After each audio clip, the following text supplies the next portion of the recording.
de virtualização tem bastante assunto, né, para ser falado. Virtualização é um assunto gigante, tá, gente? Uma das coisas que eu espero que vocês entendam dessa parte de virtualização é que não é utilizado apenas para nível educacional. Então, é lógico que nós vamos utilizar bastante para a parte de estudos, mas não é só para isso, tá, gente? A virtualização de sistemas, ela é utilizada, além de ser utilizada para nós, no nosso caso, para a área de estudos, mas ela é muito utilizada também quando nós precisamos fazer uso da parte de virtualização de servidores, tá? Bom, este livro nosso, ele falou grande parte de hardware de computador, então nós tivemos bastante aula de hardware, né? Falamos bastante sobre as peças, do conhecimento das peças. Quem teve oportunidade de vir na parte presencial, notou que nós trabalhamos bastante, chegamos até a dar uma aula de montagem. E o que vocês devem saber? O que você deve chegar e falar assim, bom, o que eu devo saber nesse momento, né? Nesse momento eu devo saber pelo menos o funcionamento de cada componente. É evidente, pessoal, que a gente não vai aí falar que se vocês devem saber de todo o conteúdo, de toda esta parte, né? Vou falar assim, mas professor, por exemplo, eu não sei o funcionamento de algumas coisas. Isso é normal, tá, pessoal? Professor, eu não sei, por exemplo, aí, quando saber qual configuração, quando uma configuração é melhor que a outra. Isso também é normal, tá? Mas você deve saber o que faz cada componente. Na aula passada, nós terminamos de falar da aula sobre qualidade dos componentes, né? Então, assim,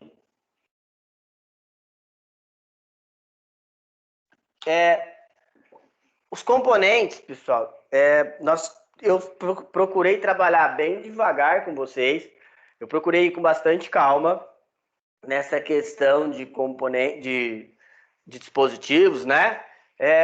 Por quê, galera? Para que vocês conseguissem entender o máximo possível, para que nós pudéssemos entender o máximo possível do que faz cada um dos componentes. Então, nós tivemos uma aula sobre placa-mãe, uma aula sobre processador, uma aula sobre memória RAM, uma aula sobre dispositivo de armazenamento, uma aula sobre fontes, falamos sobre placas de vídeo, e o intuito era você saber o que faz cada uma das coisas, tá?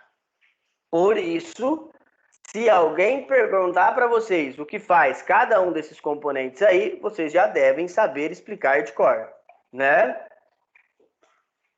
Então, igual eu falei, vocês já devem saber me falar que alguém perguntar o que a placa-mãe faz. Ela gerencia todos os componentes, né? O que um processador faz? O processador responsável pelos cálculos, né? Ele faz toda a parte de cálculo do computador. O que o dispositivo de armazenamento faz? Ele guarda os dados. O que a memória volátil faz? Auxilia o processador na base de cálculo. O que uma fonte faz? Energiza a placa. Isso tudo vocês já têm que saber, tá bom? E hoje a intenção, aí conforme no livro de vocês, na página 94, ela fala, é falar sobre virtualização de sistemas.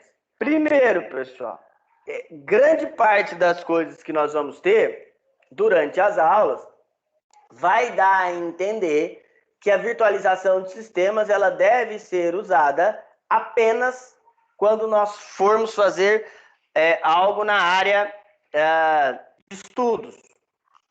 Porque vocês vão ver nós instalando aqui, né, no VirtualBox, vocês vão ver eu mostrando para vocês como é que faz essa parte. Só que eu quero que vocês entendam que o VirtualBox ele tem muito uso profissional, tá bom? Então, É, por exemplo, onde eu uso profissionalmente, não só o VirtualBox, né, pessoal? A virtualização do meu sistema. Por exemplo, em servidores, tá? Em servidores, a gente usa muito a virtualização de sistemas. Ah, onde eu vou usar mais que isso? Por exemplo, em casa, você pode. Para que eu particularmente? Eu tenho um servidor que eu virtualizei ele para poder controlar a internet, controlar dados, essas coisas assim. Eu também uso para testar sistemas operacionais. Por exemplo, não é todo sistema operacional, principalmente quem gosta do Linux, que você vai sair testando de uma vez, né? Você vai utilizar fazer uns testes, ver se esse programa, se esse sistema operacional realmente é bom. É, é, Aí você vai vendo, porque instalar um sistema operacional, principalmente depois que a gente trabalha, né, é muito complicado, tá? Então, a gente procura trabalhar com virtualização o máximo que a gente pode. E um dos programas que nós usamos é o VirtualBox, tá, pessoal? O VirtualBox, ele é bem simples de ser usado, ele é um programa da Oracle. Para baixar ele é muito simples. A gente vem aqui no nosso querido Google, você pode digitar aqui, ó, VirtualBox Download. Ele é da Oracle, tá, gente? A Oracle é a mantenedora, é ela que faz que faz essa parte, tá? De manter ele. A primeira opção aqui já vai para a página de download. E aí, galerinha, o que eu quero que vocês fiquem atentos? O VirtualBox ele roda em diversas plataformas, tá? Então, por exemplo, nós estamos usando o Windows, ó. Então é só clicar aqui e ele já vai baixar, ó, tá? A instalação é muito simples. Clicou nele aqui, ele vai começar a rodar e depois no final vai abrir esse programinha aqui, tá? Pessoal, só existe o VirtualBox? Não, pessoal. Existe o VirtualBox, o VirtualPC, existem diversos outros programas, diversos outros softwares de virtualização de sistemas, tá? Fiquem tranquilos, existem vários aí, tá bom? Bom, pessoal, vamos para o nosso primeiro exercício aí, ver o que vocês entenderam até o momento. Vai lá, pessoal.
Vamos continuar, pessoal? Deu tempo aí, né? Bom, galerinha, então vamos lá. Pessoal, as duas questões aí são questões mais do âmbito pessoal, né? Então, depois a gente faz uma correção. Eu vejo aí o que vocês escreveram. Bom, galera, continuando então. É o seguinte. Qual o principal uso do VirtualBox, né?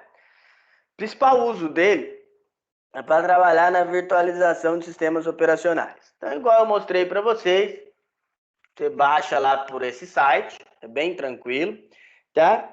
E aí, escolhe a versão do seu sistema operacional. Vocês podem ver que ele tem uma versão para Windows, ele tem uma versão para o Mac, né? OS X, uma versão para Linux. E essas versões que vocês estão lendo Solaris são versões específicas do Linux, criar uma versão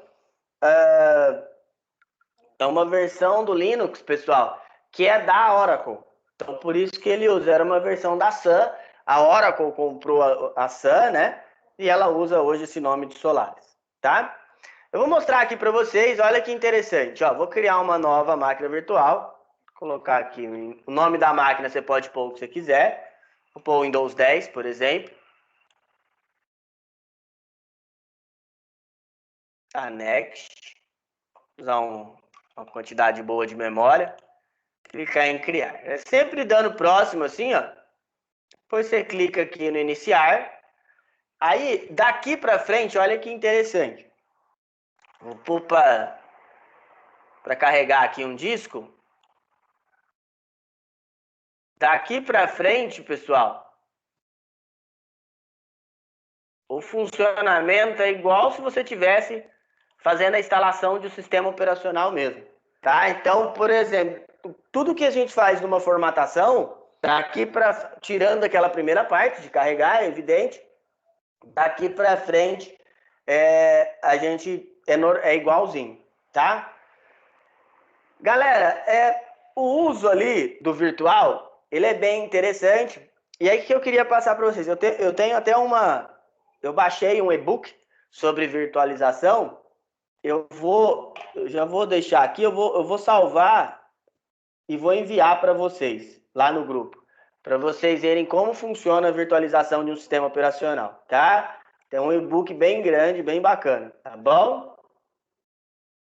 Bom, vamos continuando aí, então. No próximo livro, nós vamos falar só sobre sistemas. O livro de número 4 de vocês.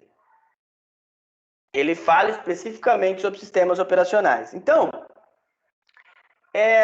nós vamos falar muito sobre evolução de sistemas, nós vamos instalar diversos sistemas operacionais, vamos falar de sistemas operacionais livres. Mas como os sistemas evoluíram? O que eu preciso que vocês entendam, pessoal? Primeiro, como eles surgiram, né? O primeiro sistema operacional base do que nós entendemos hoje é o Unix, tá? O Unix, pessoal, ele é um sistema operacional que foi criado lá nos laboratórios Bell, lá nos anos 60. E por que ele foi criado? Por que ele é o primeiro sistema operacional moderno? Porque a base dele, ela tem o mesmo intuito do que a gente tem hoje, que é criar um sistema operacional, tá? Que faz o seguinte, que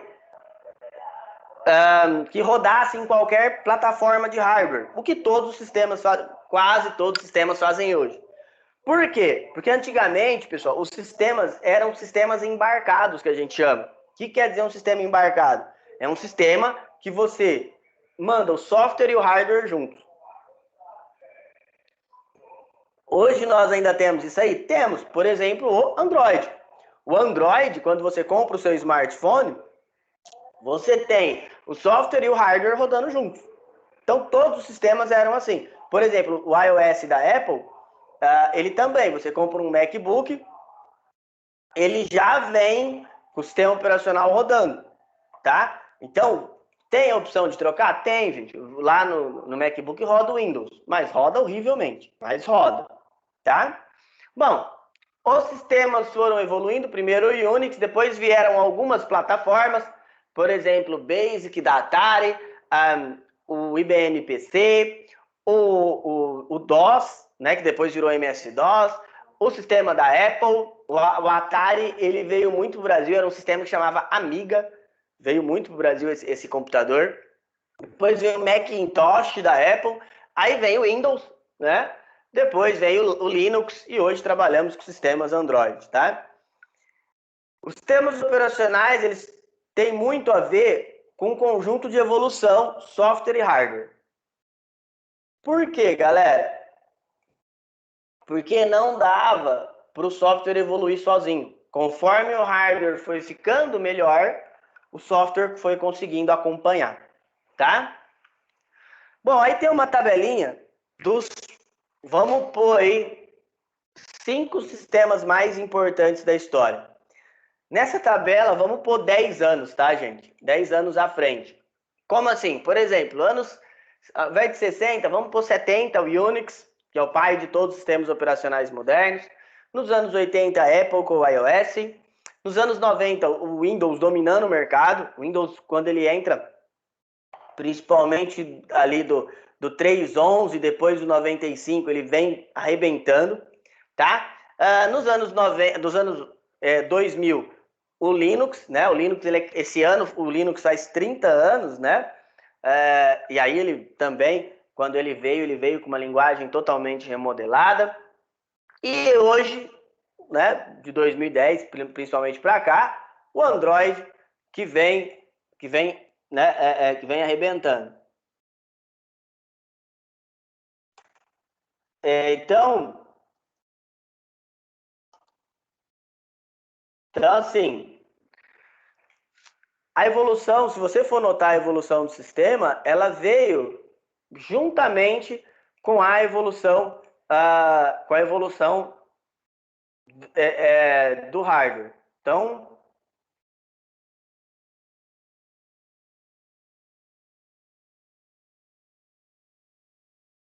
o hardware ele foi evoluindo e os sistemas também foram ficando melhores, foram tendo mais opções graças à evolução do hardware, igual eu falei para vocês.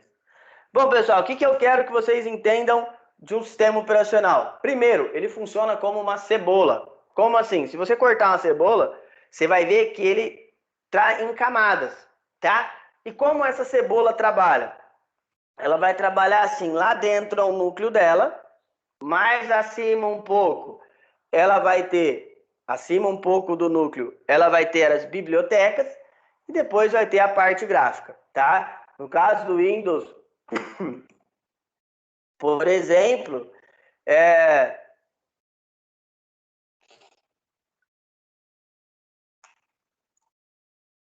é, é,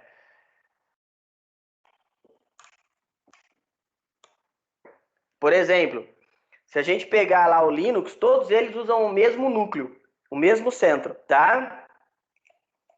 Então, todos eles usam o mesmo centro. E algumas pessoas são importantes, por exemplo, Andrew Tannenbaum, ele é muito importante que ele criou a linguagem C. A linguagem C, pessoal, ela foi base dos sistemas operacionais. Então assim, ela foi ali o que iniciou, tá? Bom, e como funciona o sistema operacional? Esse kernel que vocês estão vendo aí, é ele que faz essa junção.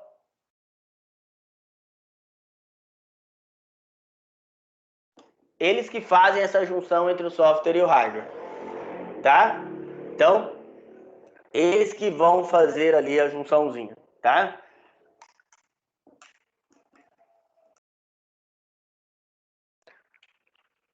Bom, pessoal, eu vou dar alguns exemplos de máquinas, algumas poucas evoluções, tá? Essa, por exemplo, é considerada um computador. Na verdade, pessoal, isso aí era uma máquina de calcular, tá? Como assim uma máquina de calcular? A máquina de Babbage, tá? Ela fazia cálculos simples. Então, E por que é considerado um computador? Porque a máquina é um mecânico, é um ajuste mecânico, tá? E aí, como ela hoje, se nós formos pensar nela, é lógico, pessoal, que uma calculadora de bolso faz cálculos profundamente mais rápidos que ela. Mas, se você pensar lá nos anos 40, 50, né, era uma inovação, tá bom? Essa é a geração das válvulas. Aí é bem interessante, porque tem um computador aí que ele é o que a gente usa como exemplo até hoje, que é o ENIAC, é esse aí, aliás. E o ENIAC, o que ele fazia? Ele era I/O. Mas o que quer dizer I/O? I/O quer dizer input ou output. Quer dizer entrada e saída, tá? Então quer dizer entrada e saída dos dados. Então, ele só faz esse papel, tá bom? E o que o ENIAC fazia, né, gente? O ENIAC, ele calculava projeção de bombas, tá bom? Onde ia cair uma bomba. Então, ele projetava ali de um jeito, pelo ângulo, ele projetava para aquilo. Esse é o IBM. Dois computadores da IBM, 1620 e o 1401, que depois virou o IBM PC. Tá? O termo PC, ele vem da IBM, tá? Tem até uma propaganda. Essa propaganda, olha que interessante. Vou mostrar para vocês aqui do IBM PC. Depois vocês procuram, é do Chaplin, ele fazendo uma propaganda para o IBM PC, um comercial, já era assim, absurdamente legal. Olha aqui que bacana. Então ele quis dizer que o seu trabalho, olha o tanto de papel, isso é de 81, pessoal.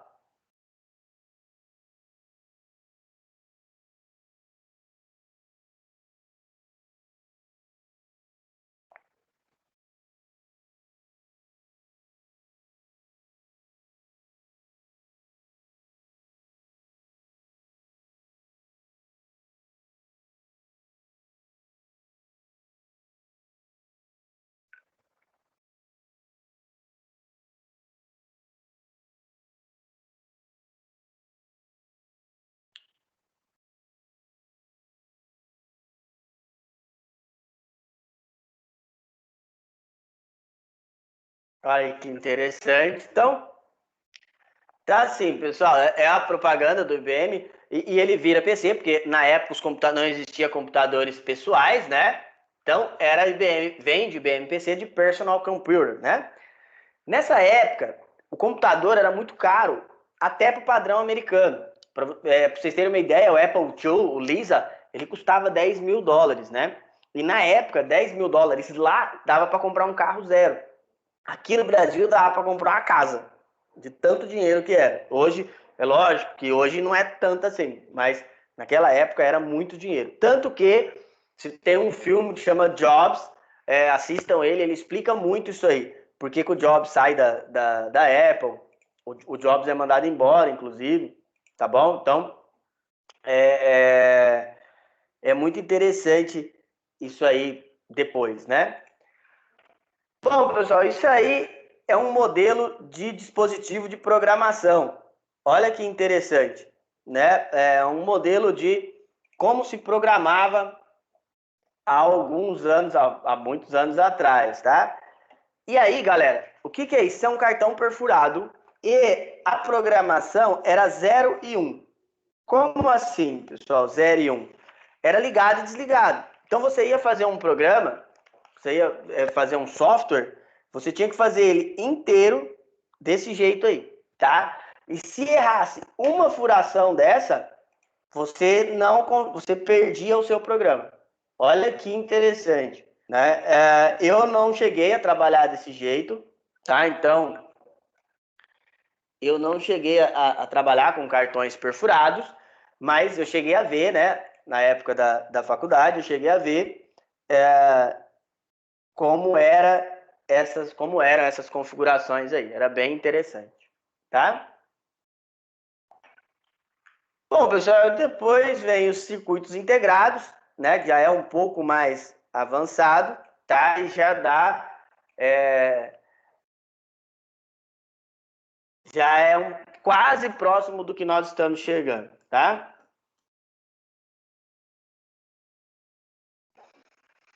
Bom, galera, vamos para o nosso segundo exercício de hoje. Vai lá, pessoal.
Vamos continuar, pessoal?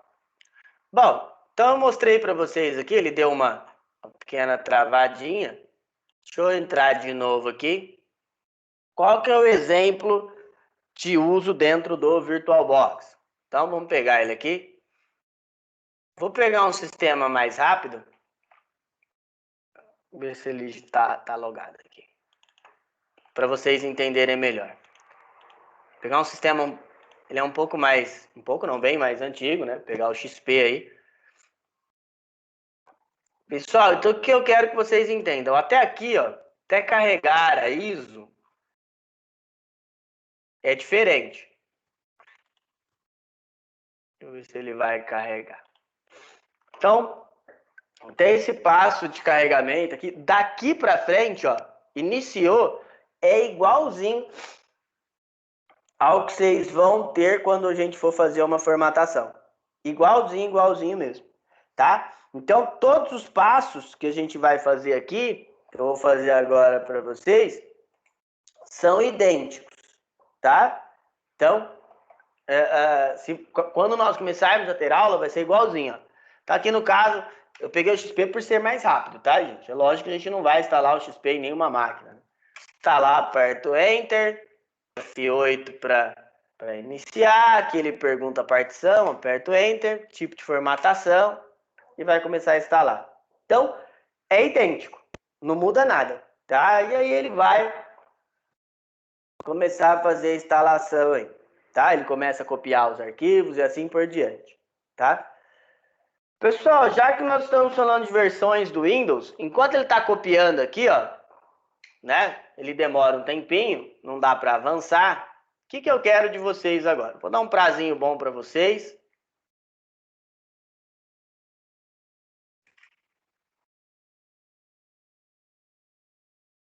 Quero que vocês façam aí uma pesquisinha para mim.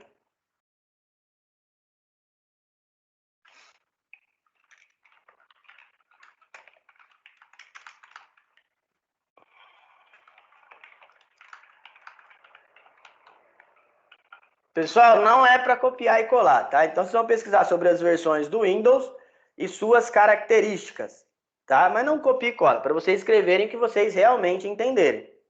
Vai lá, pessoal, vou dar 20 minutinhos para vocês fazerem.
Pessoal, olha que interessante. Já faz algum tempo que eu não instalo esse sistema, tá? Até porque o XP faz bastante tempo que a gente não trabalha com ele. Mas olha que legal, eu sei o número de série de cor, ó. THMPV 77, opa, 77D6F94376 8HGKG VRD-RQ. Vamos ver se eu acertei. Será que eu instalei bastante esse sistema? Ah lá, número de serial de core.